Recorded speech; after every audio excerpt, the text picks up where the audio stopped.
Hello BookTube. I'd like to do a few different things in this video. I am going to be talking about the Three Musketeers book, but I'd also like to talk about the Three Musketeers series and maybe give a brief overview of the series as a whole. But it's not all going to be purely informative. I'm also going to be giving some of my personal history with this series and, of course, my thoughts on it. So if that sounds interesting to you, stick around. So, the Three Musketeers book. Everybody knows about the Three Musketeers book, right? Right. I don't need to give a big introduction to the Three Musketeers. However, in my experience, not everyone is aware that there's a whole series of books about the Three Musketeers. Granted, I'm not talking about BookTube people necessarily. I'm talking about people I meet in everyday life, my friends, my coworkers, my family. They know there's a Three Musketeers book, but they don't know about the series. So I'm going to talk briefly about the series here. First of all, as perhaps you already know, the title of the series is a little bit misleading, because it's actually Four Musketeers. The original book, the first book, is called The Three Musketeers. And that's because our protagonist, D'Artagnan, encounters three musketeers early in the book. But then in the course of that book, D'Artagnan joins up with them, and then we have four musketeers for the rest of the series. So it is a little bit of a misnomer to talk about the Three Musketeers series. According to Wikipedia, you're supposed to call it the D'Artagnan series, or the D'Artagnan romances. D'Artagnan being the main character. And I guess that would get rid of that awkwardness. But I don't really hear that being used so much. I've always just called it the Three Musketeers series. I don't know. What do you call it? What do you hear it called? Etc. I'm just going to go with the Three Musketeers series just because that's what I've always used. And just keep in mind that there are really four musketeers, and that title is kind of a misnomer. But anyways, there is the first book in the Three Musketeers series. And then there's actually a sequel called 20 Years Later, or 20 years after, I forget, which takes place exactly 20 years after the first book in the Three Musketeers series. So in the original Three Musketeers series, they're young men, they're in their early 20s. In the second book, they are now in their 40s, they are middle-aged. And then there is a third book, which is 10 years after the second book. So now we are 30 years after the first book. And by this point, the Musketeers are now in their 50s and they're getting on a bit. Now, the third book is absolutely massive. And according to Wikipedia, it's never released just as one volume. Apparently, there's too much book to fit in one volume. So, yes, I suppose the obvious question is, well, where did the third book come from? And sorry, this is something maybe I should have addressed earlier. All of these stories were serialized, as many 19th century novels were. So they appeared, I don't know, newspapers, magazines originally, and then were collected into books. I believe all of them were serialized in the 1840s. But yeah, the third book is the biggest one.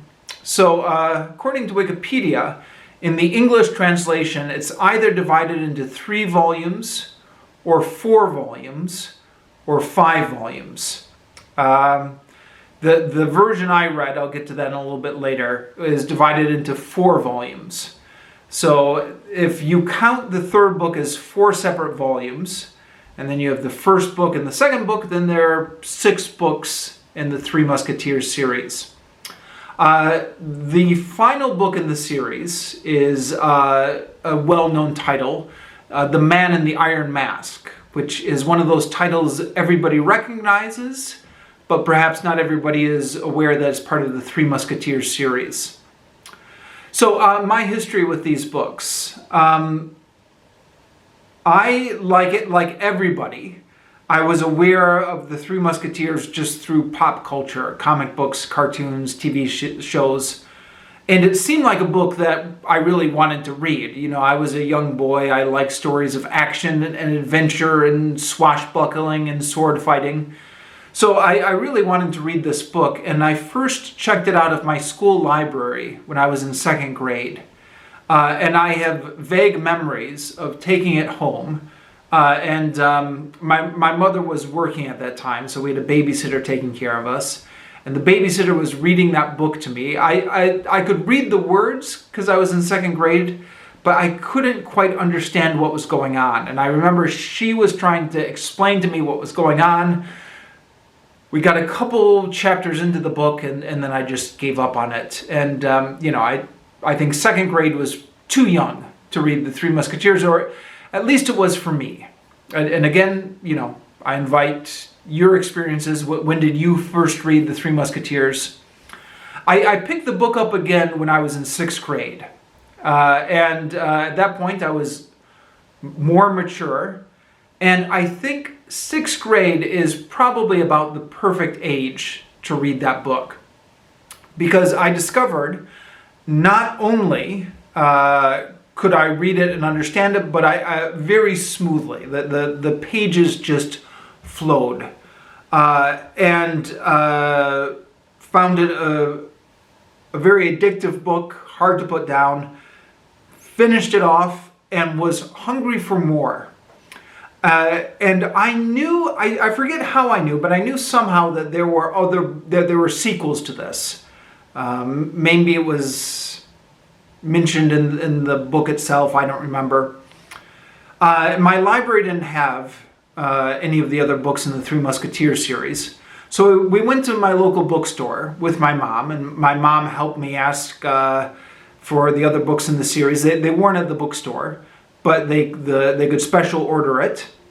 So the woman went to her computer and she looked up the other books, and then she came back and she said, "No, I'm sorry, those other books are no longer in print."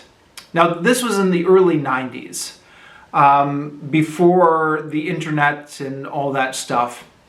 So obviously nowadays, you just go to Amazon and order the books, or you just go to Project Gutenberg, or you get on the internet and go to Interlibrary Loan. But back in the early 90s, especially since I was in sixth grade, I just accepted it. I said, "Oh, well, okay, guess they're no longer in print. That sucks. I really wanted to keep reading, but there you go."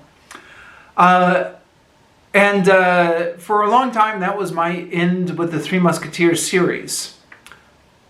I did, however, in the years since, encounter a lot of other people who had read the whole series. One of my friends in college had read the whole series.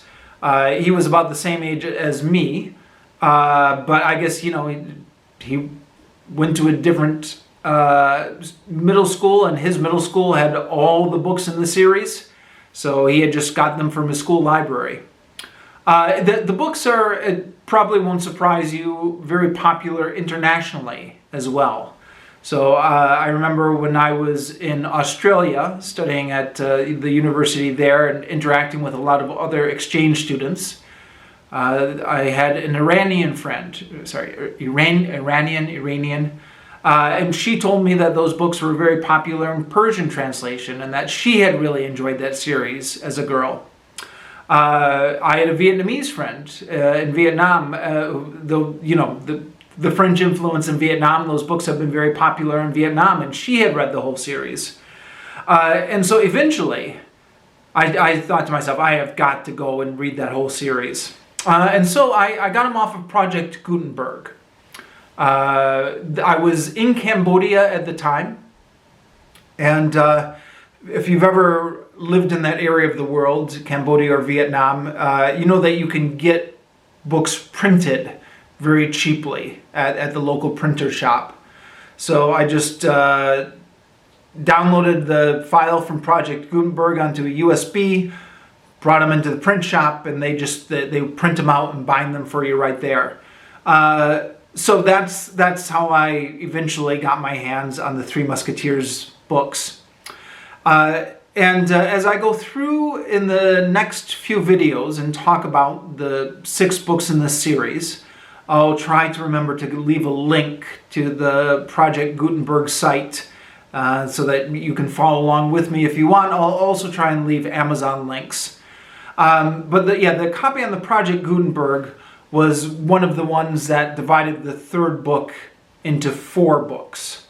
So I read the 6-book version of this series. Now, these books are historical fiction. Now, if you're like me, you kind of associate historical fiction with, something that came of age in the 20th century with, mass market paperbacks and everything like that. These books are a reminder that historical fiction has existed for a long time and was already a healthy genre in the 19th century. So the books were written in the 1840s, but they're looking backwards to the 17th century, which was a tumultuous period in both France and England.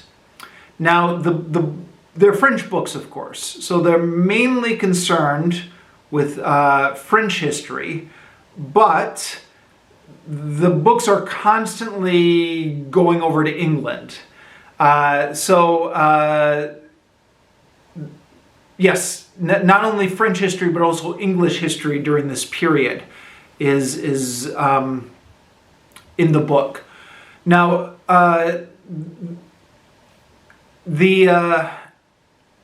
yes, as you know, if you like historical fiction, there's always a continuum of accuracy from historical fiction books that are heavily fictionalized, and just a little bit of history, to books that are very historically accurate and just fictionalize it a little. These books are leaning towards the fiction end. They fictionalize a lot of stuff, and they take a lot of liberties with the events that happened and, for dramatic purposes and stuff like that. But it is nonetheless useful for learning history, in so much as that it introduces you to the main events and the main names of the period. So we start off in France with, I believe it's, I forget now actually, one of the Louis, maybe it's Louis the 12th, is the King of France. But the real power behind the throne is the infamous Cardinal Richelieu. But over in England, we have King Charles I. And if you are familiar with Mike Duncan's excellent Revolutions podcast, you know that Charles I is the one who gets his head cut off during the English Civil War. And in fact, the first book in the Three Musketeers series, the Three Musketeers, has a number of events that are going to figure into the lead into the English Civil War. So if you listen to Mike Duncan's podcast on the English Civil War, some of the events he mentions in the first couple episodes, like George Villiers, the Duke of Buckingham, the favorite of Charles I, who ends up getting assassinated by a Protestant fanatic. That's actually, Mike Duncan mentions those events in his background to the English Civil War. That's actually one of the main plot points of the Three Musketeers, the first book. And then when we get into the second book is all about the English Civil War. And as it turns out, there's a similar civil war happening in France at the same time, which I didn't even know about. But, the second book is divided, I think, pretty evenly between the English Civil War and the French Civil War. And then when we jump ahead another 10 years after that, then the English are wrapping up their experiments with republicanism, and the Restoration is going on in England, which the books touch on. And over in France, we are seeing the rise of Louis XIV, the Sun King, one of the most powerful monarchs in French history. Not to be confused with Louis XVI. Louis XVI is the one who loses his head in the French Revolution, but that's a couple centuries away. This is Louis XIV. He's the guy who solidified the power of the monarchy in French history. So that's kind of an overview of, I guess, the whole series. The first book starts off with D'Artagnan, our young protagonist, going in, and then he meets the other he meets the other three Musketeers once he gets into Paris. So these books are quite long. I think the Three Musketeers is 600 pages. The second book in the series is 700 pages. So you put the first and the second books together, and already you've got like a reading project that's about equal to War and Peace. And that's not even counting the third book, which is actually 4 books, which is even longer. Steve Donahue recently made a video about historical fiction, when he talked about historical fiction is almost always very long for various reasons. I guess maybe this would qualify, huh? These are long books, historical fiction. For all these pages, I made the comparison earlier with War and Peace. War and Peace is a very long book in which we get very rich three-dimensional characters. The Three Musketeers is not quite that book. We do not get rich three-dimensional characters. The characters initially start off as kind of one note. So there's D'Artagnan. He's the young, impetuous one who's eager to prove himself. There is Athos. He's the silent and moody one. There is Porthos. Porthos is interesting. I think, this could be just me, but I think he changes between the first book and the rest of the books. Let me know if this lines up with your impression as well. In the first book, he's a dandy. He's very vain. He's very concerned about his clothes, and he's just like a vain dandy. And the rest of them make fun for being very vain. But his characteristics are he's always concerned about how he looks, and he's a womanizer. Of course, they're all womanizers, all the Musketeers. From the second book onwards, I feel like Alexandre Dumas made a change in him. Now he's the strong, stupid one. And I think that was because, like in the first book, he was already portrayed as being a little bit airheaded, like he was, just concerned with his looks. But then I think that Dumas just decided to double down on the airheadedness and just make him into the very strong, big, stupid one. I don't feel in the first book like he was portrayed as being that strong and big. But anyways. Where was I? So D'Artagnan, the young and impetuous one. Athos, the silent and moody one. Porthos, in the first book, he's the dandy. In the rest of the books, he's the strong and stupid one. And then Aramis, who is the spiritual one. So they each have an identifying characteristic. And they are verging on being one-note characterizations. Verging on it. They're actually a little bit more complex than that. So they do make changes over the course of the books. So D'Artagnan starts off as being very idealistic, and his head is full of ideas of chivalry. And then once he gets drawn into the world of intrigue and spying, and espionage in the first book, he has to become more cynical. And he starts using women in ways that are less chivalrous, and he starts being corrupted by this world he's being sucked into. Athos, by contrast, Athos starts out as somebody who is tormented by his inner demons from the past, which make him the most brutal of the Musketeers in the first book. But by the second book, he's kind of made his peace with his past and with his inner demons. And then he actually starts to be the more merciful of the four Musketeers. So there are those changes like that. It's not purely one-note characterization, but certainly that's our starting point, is these one-note characterizations. The first book, like I said, is just so much fun. It's got action, it's got intrigue, it's got, spy and counter-spy espionage going on. It's got a lot of romance, and it's like kind of James Bond before James Bond. And I loved it when I was in 6th grade, and when I came back and reread it when I was in Cambodia, I immediately fell in love with it all over again. Now, maybe this is just me, but this is something I couldn't help thinking about when I was rereading the first Three Musketeers book. I thought, is this really a classic?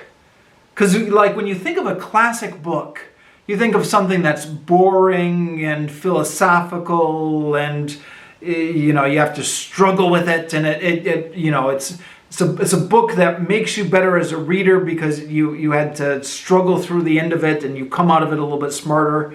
Whereas the Three Musketeers is, I think, I don't know, somebody let me know if I'm missing something, but I think this is just purely pulp fiction that survived the test of time. It's purely pulp fiction that just stayed popular through the decades.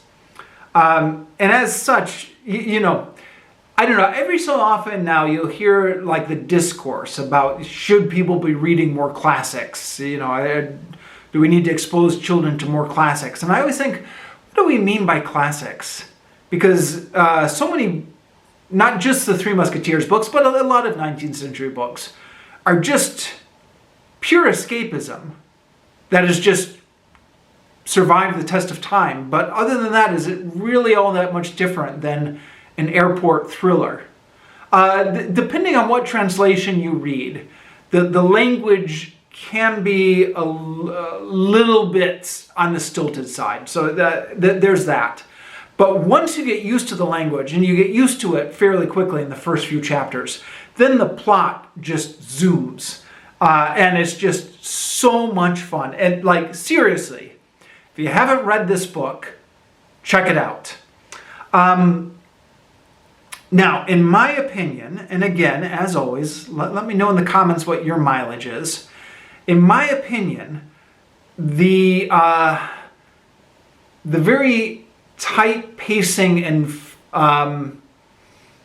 excitement of the first book slows down a little bit with each successive sequel. So by the second book in the series, we still have a fairly enjoyable plot. It's slowed down a little bit. It's got a little bit more weight on it because there's a lot more exposition that needs to get in there. But it's still a pretty fun book.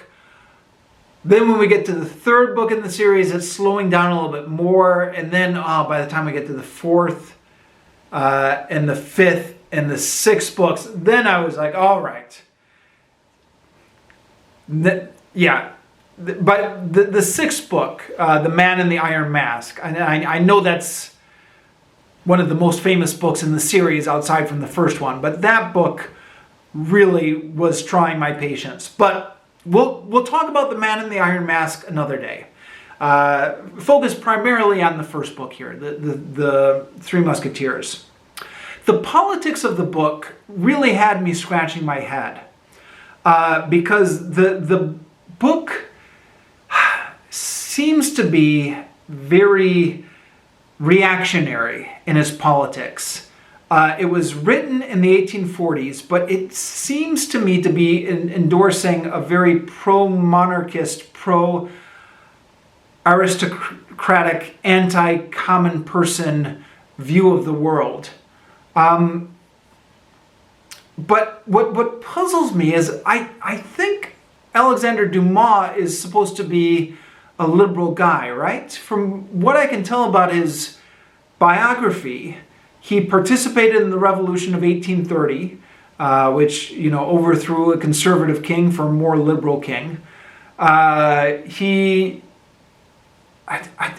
don't think he was a reactionary. So I was always puzzled by that first book. I'm like, how much of these are the views of the author? How much of this is him just trying to recreate the world of the 17th century? How much of him is just trying to put himself in the mindset of the characters as they existed?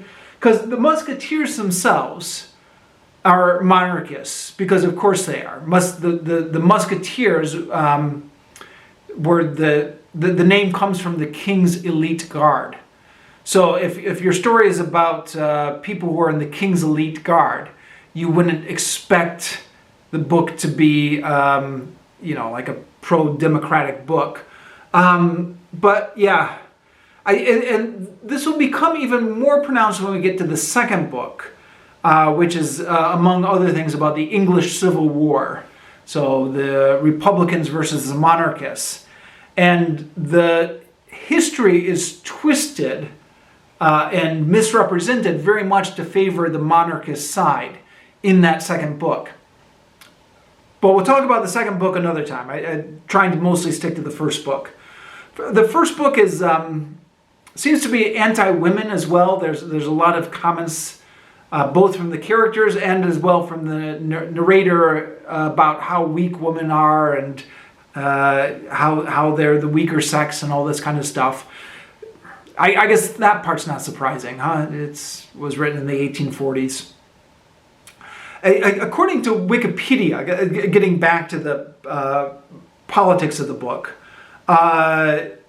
Wikipedia states that because it was written in the 1840s, which was a period of debate in France between monarchists and republicanists, that the book was satirizing a lot of elements of the 17th century monarchy. So it is possible that what I read as an endorsement of the monarchy system was actually making fun of it, and the irony just went right over my head. I don't know.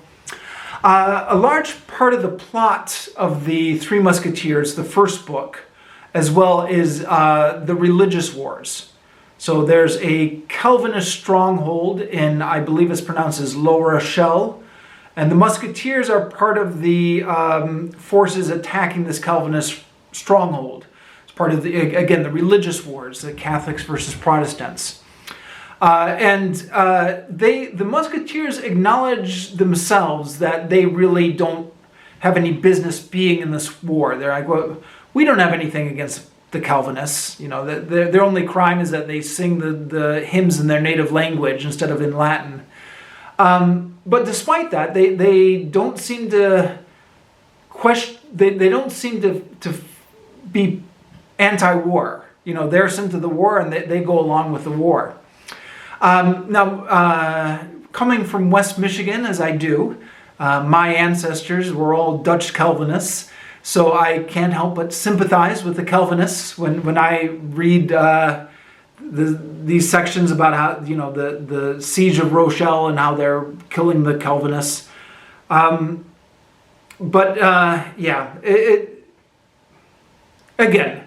It was confusing to me, separating the politics of the story from what might have been the politics of the author.